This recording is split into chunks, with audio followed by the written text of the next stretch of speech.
The Vampire Dog. A boy on the waiting way at the bus. A 600 years old talking vampire dog, and soon discovers that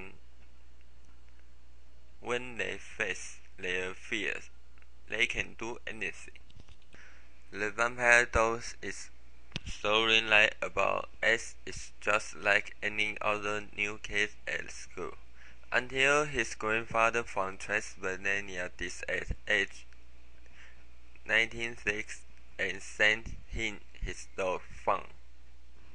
Ace soon discovers that Fun is the vampire dog, and he speaks English.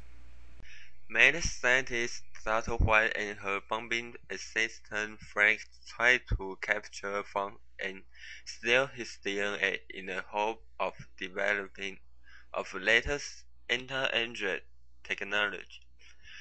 But lucky of Ace, the vampire dog manages to stay one step ahead of his pursuit.